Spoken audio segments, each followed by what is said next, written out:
제가 지난 한 주간 고민하게 했던 한 말이 있었습니다. 아주 평범한데 그리고 뭐 크게 고민할 필요가 없었던 그동안의 질문이었습니다. 하나님이 어떤 분이냐라고 제게 물었어요. 처음에 좀 당황했어요. 하나님이 어떤 분이냐고? 해야 할 말이 너무 많은 거예요.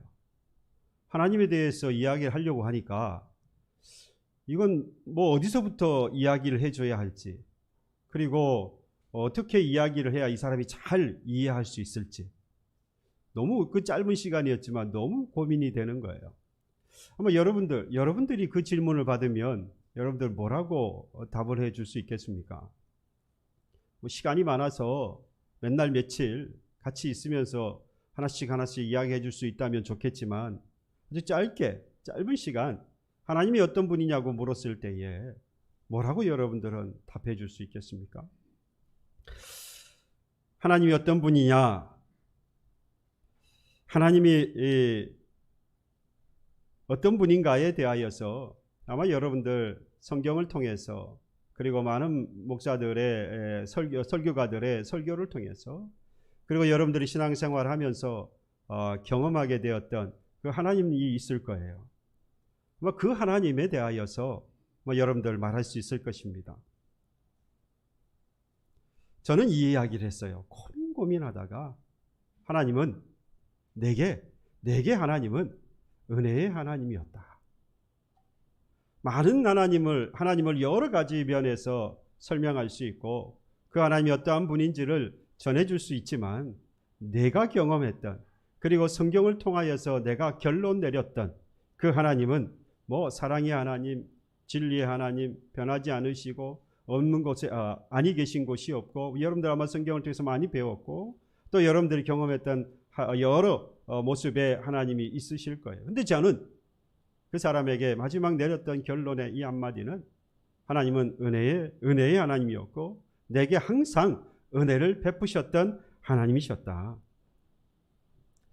어느 것 하나도 제게는 하나님의 은혜가 아닌 것이 없었던 겁니다. 나는 부족하고 나는 연약한데 하나님은 그 부족함이 없도록 채워주셨고, 나는 분명히 연약해서 쓰러졌지만 하나님은 그때마다 나를 일으켜 세워주셨다는 겁니다.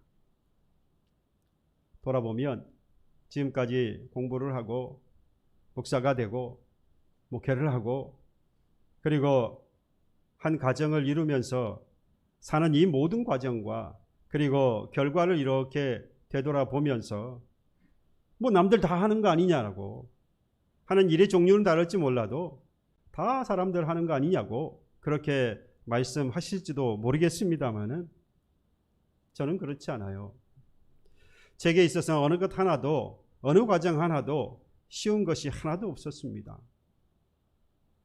지금도 마찬가지긴 합니다만은 너무 부족하고 또 너무 연약해서 헤매고 또 넘어지게 되니까 제게는 능력 있고 강한 힘이 있는 그런 하나님이 제게는 필요했습니다. 근데 이상하죠. 그 하나님, 내가 그렇게 연약하고 내가 그렇게 부족해서 힘이 있고 능력이 많으신 강한 그 하나님이 내게 필요한데, 그 하나님인 내가 필요한 그런 하나님으로 내게 오시지 않고 그 하나님은 내게 항상 은혜를 베푸시더라, 이 말입니다. 강하게 저를 만들어주시지 않았다는 이야기예요.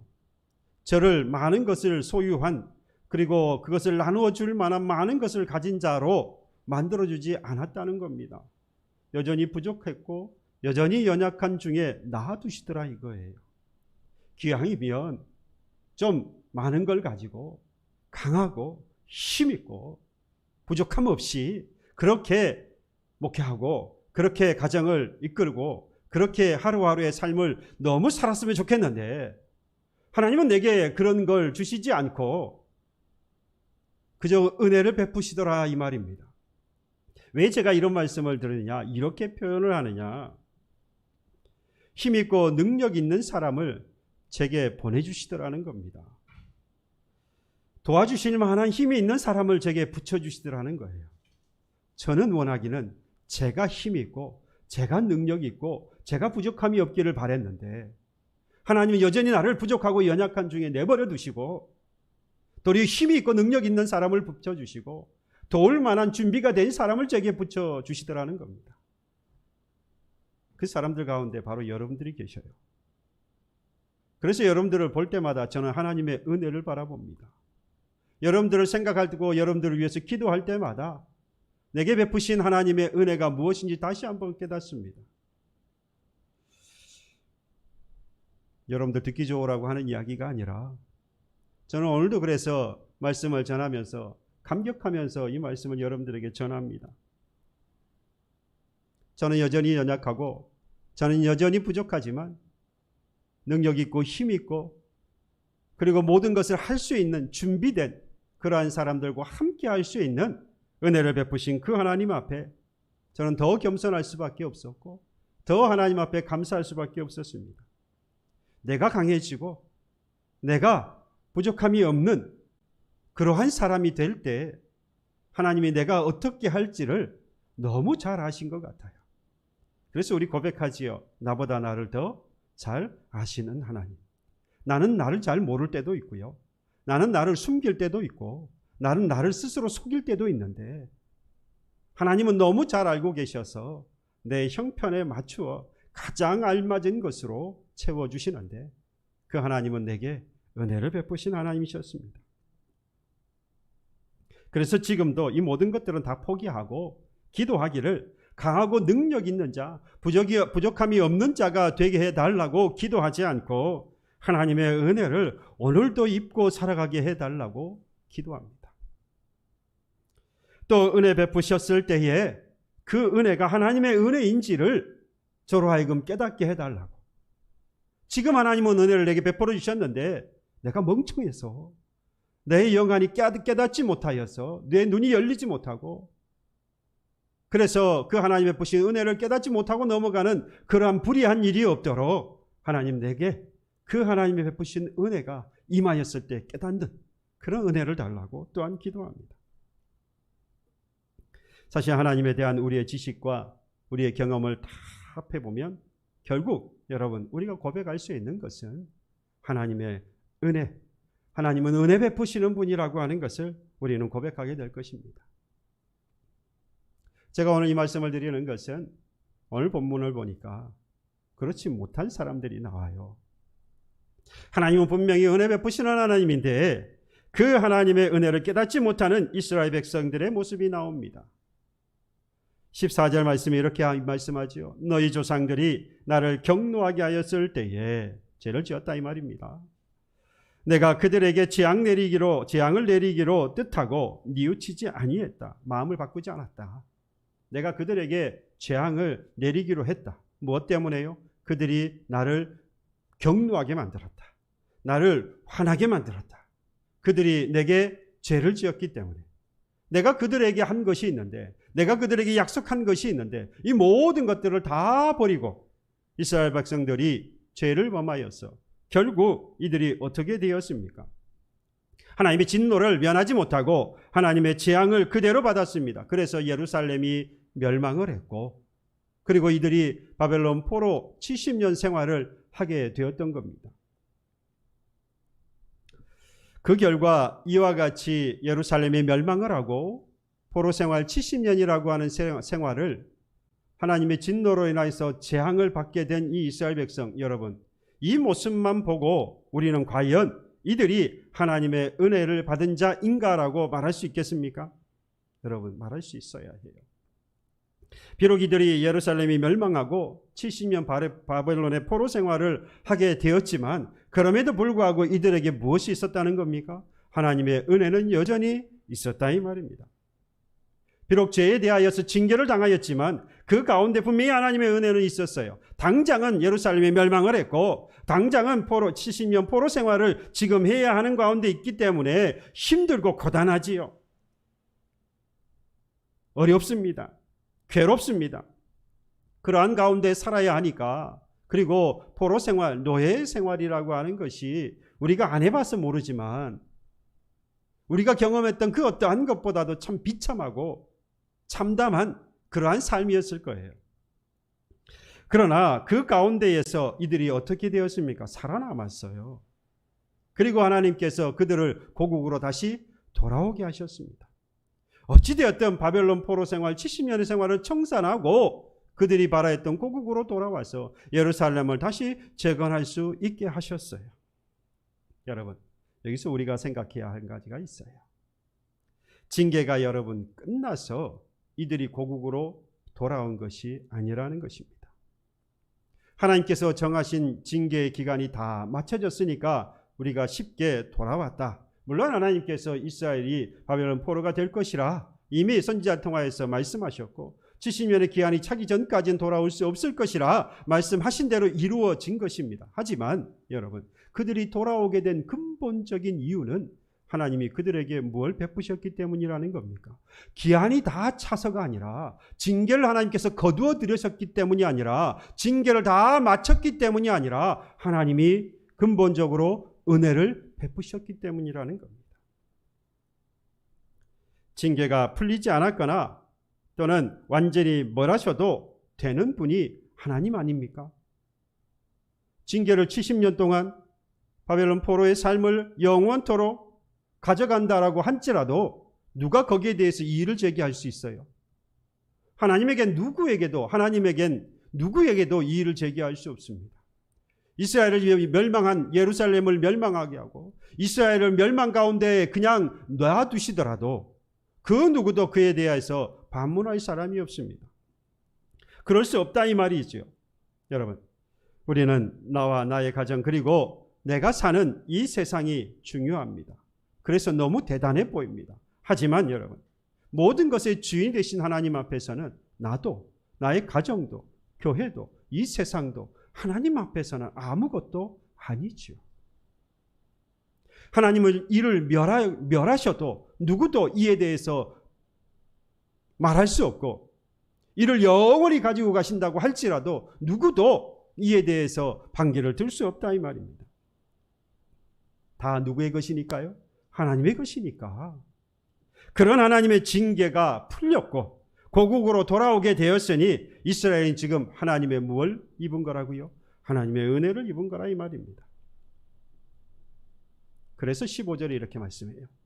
이제 내가 다시 예루살렘과 유다 족속에게 은혜를 베풀기로 뜻하였나니 너희는 두려워하지 말지니라. 뭘 베풀기로요? 은혜를 베풀기로. 하나님이 다시 예루살렘과 유다 족속에게 은혜를 베풀기로 하셨다고 하는 것은 징계를 거두시고 고국으로 돌아오게 하시겠다라고 하는 말씀이죠. 그러니 징계를 거두시고 고국으로 돌아오게 된 것은 때가 되어서 된 일이 아니라 무엇을 베푸셔서? 하나님께서 은혜를 베푸셔서. 여러분, 하나님께서 우리의 죄에 대해 징계를 멈추지 아니하시기로 하셨다면 지금 이 자리에 살아남은 사람이 누가 있습니까? 하나님께서 우리의 죄를 대신하시고 십자가에 죽도록 예수 그리스도를 내어주셨기 때문에 구원의 길이 열렸습니다마는 여러분, 구원 베풀기를 거절하신다면 누가 구원받을 수 있습니까? 우린 너무나도 당연하게 생각해요. 예수 그리스도께서 대속의 십자가를 죽으셨기에 그를 믿는 모든 자가 구원받는다고 하나님께서 말씀하셨고 이 약속대로 이루어져 내가 구원받았으니 이에 대해서 우리는 더 이상 생각하지 않아요.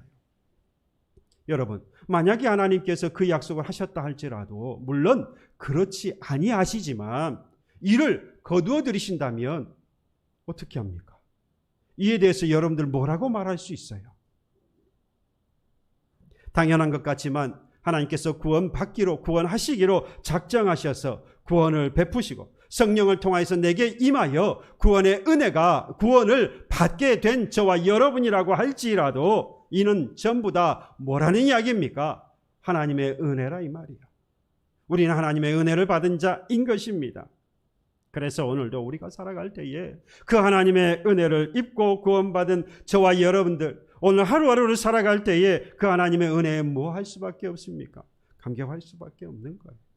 그 하나님의 은혜에 감사하고 감격하며 하루하루를 살아갈 수밖에 없는 것입니다. 이렇게 은혜를 베푸신 그 하나님께서 오늘 본문에 보니까 이 이스라엘에게 그렇게 은혜를 베풀기로 작정하시고 또 은혜를 베푸신 그 하나님께서 기대하신 바가 있어요. 원하고 바라시는 바가 있었습니다.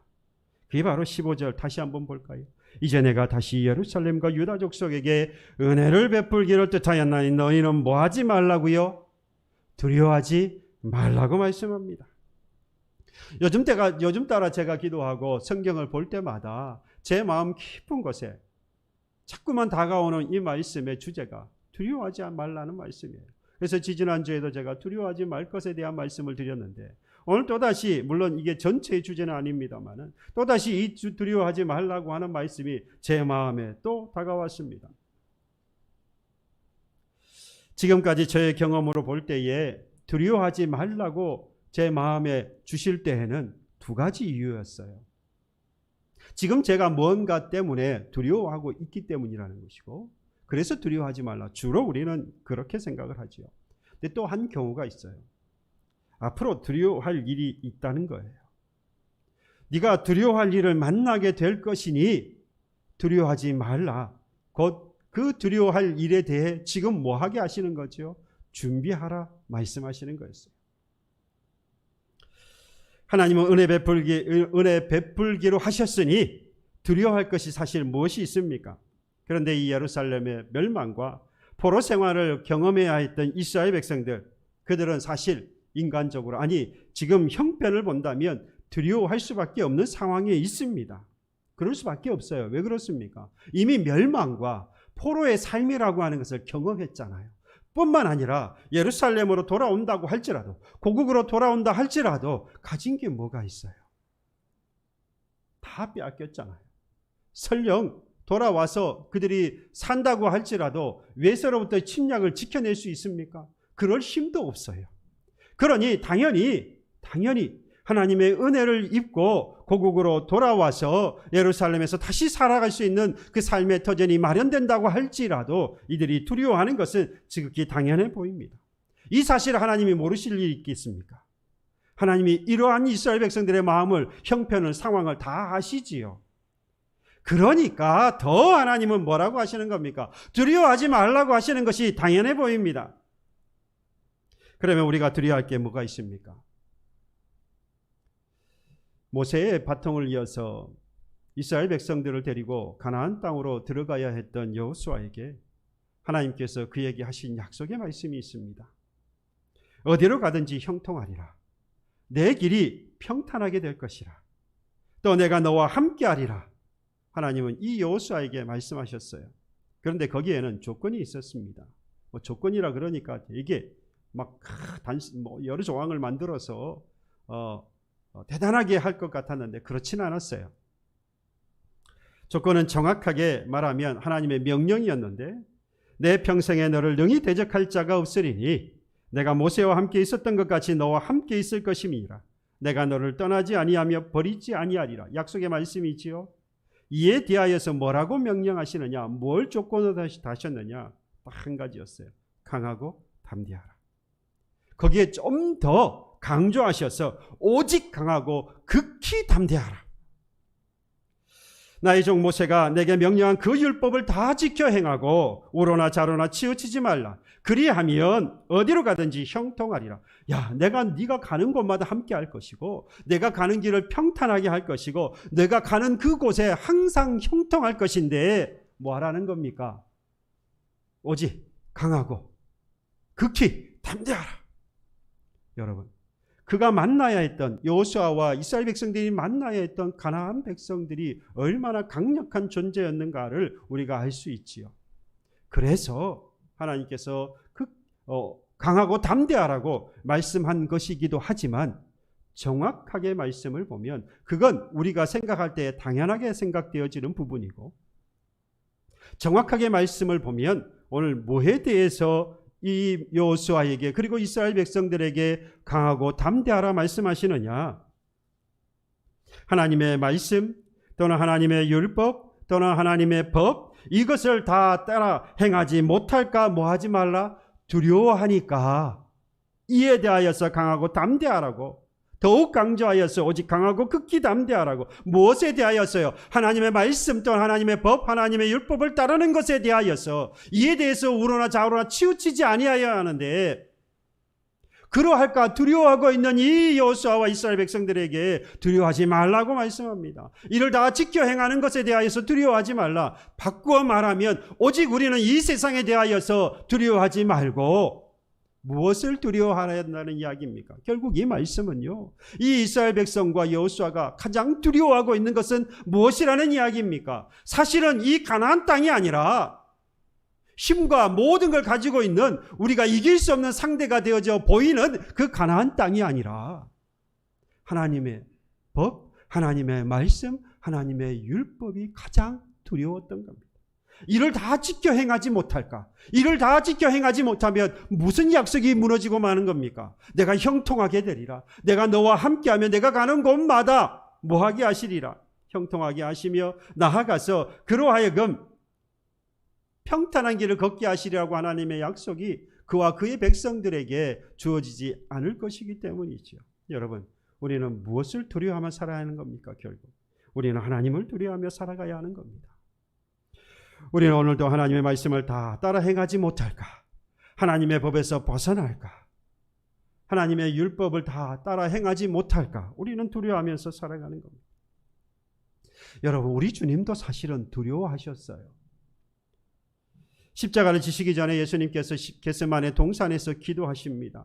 마태복음 26장 39절에 보니까 내 아버지와 만일 할만하시거든 이 잔을 내게서 지나가게 하옵소서라고 기도합니다. 예수님도 바라는 바가 있었는데 그게 뭐라는 겁니까? 십자가를 지지 않을 수만 있다면 안 왔으면 좋겠습니다라는 거 아니에요? 인간적인 고뇌와 두려운 마음을 엿볼 수가 있습니다. 얼마나 간절했으면 그 기도가 땀이 땅에 떨어지는 핏방울 같았다라고 말씀하지 않았습니까? 얼마나 그 주님의 기도가 간절했는지 알 수 있습니다. 인간의 모든 죄를 대속하여 하는 두려움이 겉으로는 무엇으로 드러나는 겁니까? 십자가였던 것이고 그게 바로 공포였어요. 공포 그 자체였습니다. 두려움 그 자체였습니다. 십자가는 예수 그리스도가 십자가의 지심에 대해서 우리가 너무나도 당연하게 생각하니까 예수는 십자가를 넉넉히 지신 분이라 예수는 십자가에 대해서 아무런 공포도 두려움도 없으셨을 것이라 우리가 생각하지만 겟세마네 동산에서 기도하셨던 예수님의 모습을 보면 예수님은 그 십자가가 당신에게도 공포였고 두려움이었습니다. 십자가의 고통과 죽음도 두렵지만 여러분, 예수께서 십자가를 지실 때에 그 십자가 무슨 십자가였습니까? 당신의 죄 때문에 지는 십자가가 아니라 모든 인류의 죄를 대신 지고 죽으시는 십자가 아니었습니까? 그러니 이 십자가를 지지 아니하면 모든 인류는, 모든 사람들은 다 죄로 인하여 죽는 것입니다. 영원히 죽는 것이지요. 그러니 그 부담이, 그 십자가가 얼마나 무겁고 그 십자가가 얼마나 두려운 것입니까? 내가 주지 아니하면 모두가 다 죽게 되는데. 하지만 결국 주님께서 기도하셨습니다. 나의 원대로 마옵시고 아버지의 원대로 하옵소서. 여러분, 이 기도하신 것을 보면 결국 가장 두려워한 것은 뭐라는 겁니까? 바로 그 십자가가 아니라 하나님의 말씀이었다는 거예요. 우리는 가장 두려워하는 것을 따라갈 수밖에 없습니다. 우리는 가장 두려워하는 것을 섬길 수밖에 없어요. 그래서 모세의 경우를 보면 하나님께서 이 모세의 아버지와 그의 부모와 그리고 그의 누이를 통하여서 모세를 살리는 경우를 우리가 볼 수 있습니다. 그때에 바로 왕이 산의 아이들은 다 죽이라 하셨죠. 그럴 때에 이 모세의 부모와 그의 누이와 그리고 산파가 그 일을 행하지 않았습니다. 이유는 간단해요. 바울 왕의 명령보다 하나님의 명령이 더 두려웠던 겁니다. 바울 왕의 명령이 두려웠으면 바울 왕을 따라서 산의 아이를 죽였을 거예요. 어쩔 수 없지요. 하지만 하나님이 두려웠습니다. 하나님의 말씀이 두려웠어요. 그래서 그 아이를 죽이지 않았습니다. 그리고 그들이 할 수 있는 최선의 방법으로 방주와 같은 갈대 상자를 만들어서 강에 띄워보낸 거지요. 여러분, 우리는 하나님이 두렵지 하나님의 말씀을 다 지켜 행하지 못하고 우러나 좌로나 치우칠까 이것이 두렵지 세상을 두려워해서는 안 됩니다. 이렇게 생각해 보면 어떨까요? 그깟 돈, 그깟 집, 그깟 코로나. 오늘 집에 가시면 한번 마음에 가장 내가 지금까지 살면서 두려워했던 것, 바로 그걸 내어놓고 그깟 것이라고 한번 외쳐보십시오. 여러분, 우리에게 이러한 믿음이 있다고 한다면 마태복음 10장 28절의 말씀이 우리의 말씀이 되어질 것입니다. 몸은 죽여도 영혼은 능히 죽이지 못하는 자들을 두려워하지 말고 오직 몸과 영혼을 능히 지옥에 멸하실 수 있는 이를 뭐하라? 두려워하라. 그렇습니다. 우리가 가지고 있는 또는 우리가 누리고 있는, 그리고 우리 스스로도 두려운 존재가 되어줄 수 없습니다. 오직 우리가 두려워하여 섬길 분은 은혜 베푸시는 바로 그 하나님이신 것입니다. 하나님의 은혜 베풀기로 하셨으니, 작정을 하셨으니 두려워할 이유가 더 이상 없습니다. 하나님은 은혜로 우리를 구원하시기로 하셨고 그 약속대로 성령을 통해 우리를 구원하셨고 영원한 하나님의 나라의 상속자로 삼아주셨습니다. 무엇이 두렵습니까? 세상이 두렵다면 그 사람은 분명히 세상을 섬기는 사람입니다. 돈과 명예를 잃을까 두려워하는 사람은 바로 그 돈과 명예를 섬기는 사람이에요. 저와 여러분들이 하나님을 뚫었다면 하나님을 섬기는 사람이 될 것입니다. 여러분, 우리에게 은혜를 베푸신 하나님은 우리에게 지금 기대하고 계십니다. 세상을 두렵다 하지 말고, 세상이 아무리 거꾸로 간다고 해도 부자가 되기 위해서 영끌이니 비투니 뭐 이런 거 한다고 해도 하나님을 섬기는 우리는 세상을 두려워하지 말고 하나님만 섬기기를 하나님은 지금도 기대하고 계십니다. 하나님을 영끌해 보세요. 영혼을 바쳐서 하나님께 비투해 보십시오. 하나님은 우리에게 은혜를 베푸시며 지금 기대하십니다. 세상이 아니라 하나님을 섬기며, 세상이 아니라 하나님을 두려워하며 섬기기를 기대하십니다. 이것이 하나님의 은혜를 받은 마땅한 우리의 도리인 줄로 믿습니다. 또 우리에게 은혜를 베푸신 그 하나님이 기대하시는 것이 있어요. 16절 17절에 봅니다. 너희가 행할 일을 이러하니라. 너희는 이웃과 더불어 진리를 말하며 너희 성문에서 진실하고 화평한 재판을 베풀고 마음에 서로 해하기를 도모하지 말며 거짓 맹세를 좋아하지 말라. 이 모든 일은 내가 미워하는 것이니라. 뒤에 나오는 말씀은요, 그 앞의 것들을 다 이야기하여서 풀어낸 내용이라고 할 수 있습니다. 결국 하나님께서 은혜 베푸셔서 우리로 하여금 기대하시는 바는 세상이 아무리 이 모양 이 꼴로 돌아간다고 할지라도 너희만은 무엇을 따르고? 진리를 따르고, 진리를 말하고 진리를 따르고 너희만은 진실하고 화평하기를 원한다. 세상이 아무리 이 모양이라도 너희만은 진리를 말해라. 너희만은 진실해라. 너희만은 화평할 것이라. 여러분, 이 말의 근거가 어디에 있는 줄 아세요? 그게 바로 19절입니다. 제가 그래서 19절까지 읽은 이유가 여기 있어요. 19절 말씀입니다. 만군의 여호와가 이같이 말하노.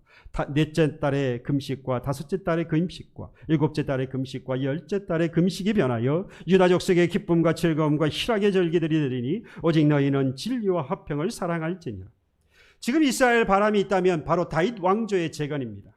다시 말하면 다윗 왕조 때와 같이 그들이 화평하고 그러한 나라와 같이 안정된 삶을 회복되어지기를 그들이 간절히 소망하고 있었어요. 그러기 위해서 그들이 포로 생활 가운데에서도 잊지 않았던 게 있는데 바로 절기를 지키는 거였어요. 그 절기 가운데에서 뭐가 있었느냐? 바로 금식이었습니다.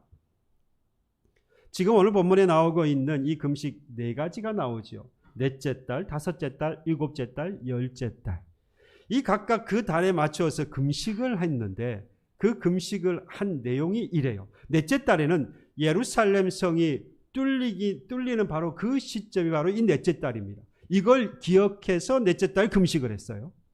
다섯째 달에는 예루살렘 성전이 함락되었던 것을 기억하고 다섯째 달에 금식을 했습니다.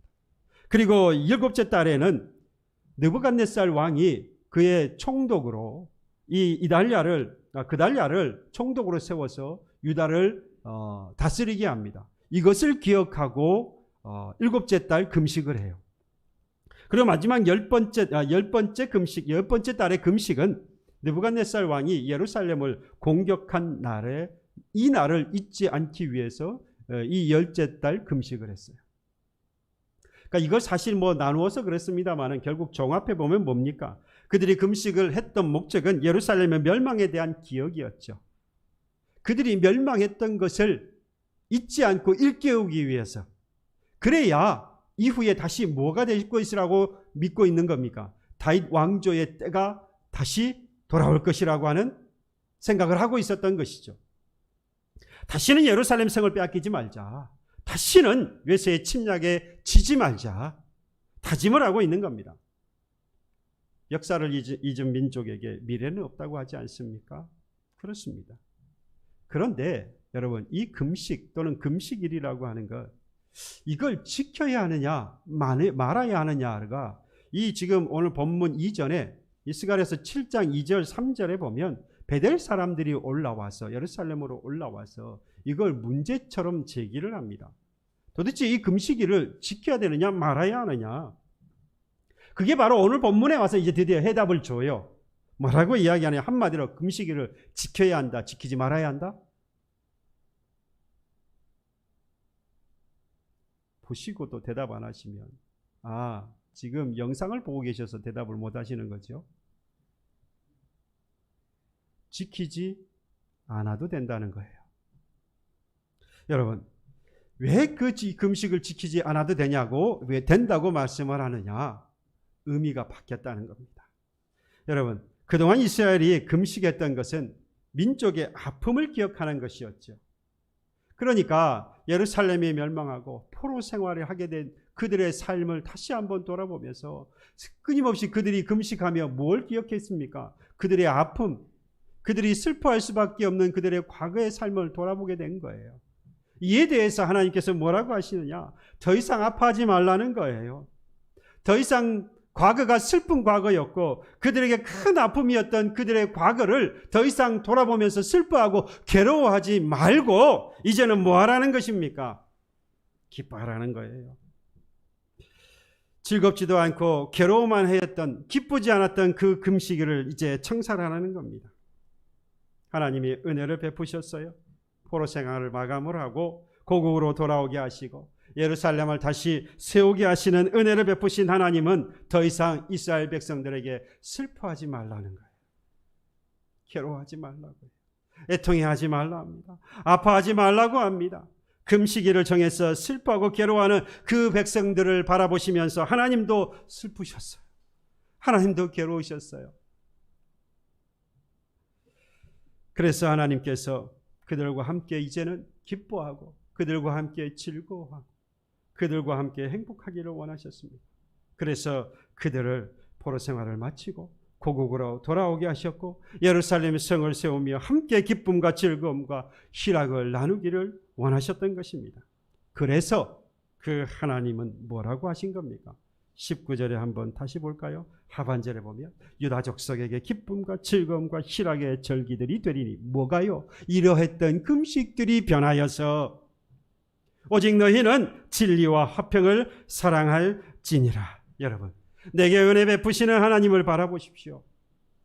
그리고 슬퍼하지 마시고요. 괴로워하지 마시고요. 하나님은 우리에게 뭘 주시는요? 기쁨과 즐거움과 희락을 함께 나누고 싶어 하시는 바로 그 하나님이시라는 것.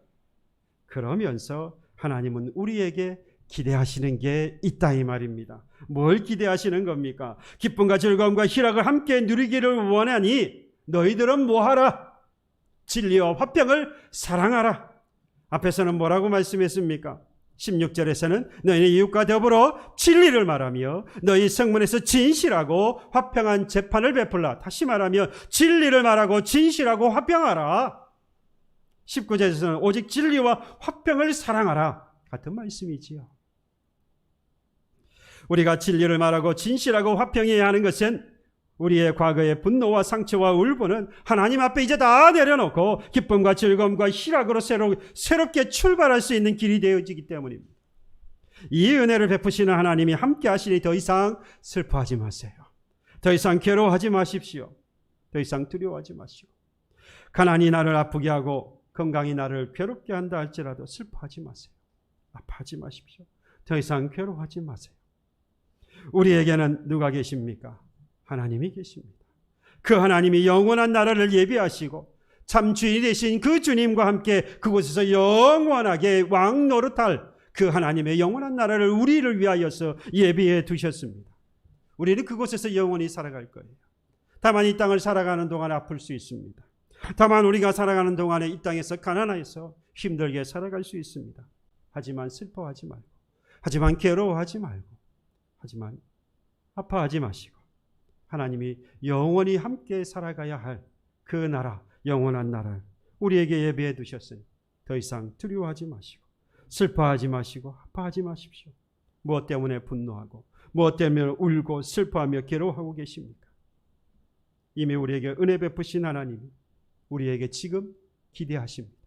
이제는 우리가 그 기대에 부응해야 하지 않겠습니까?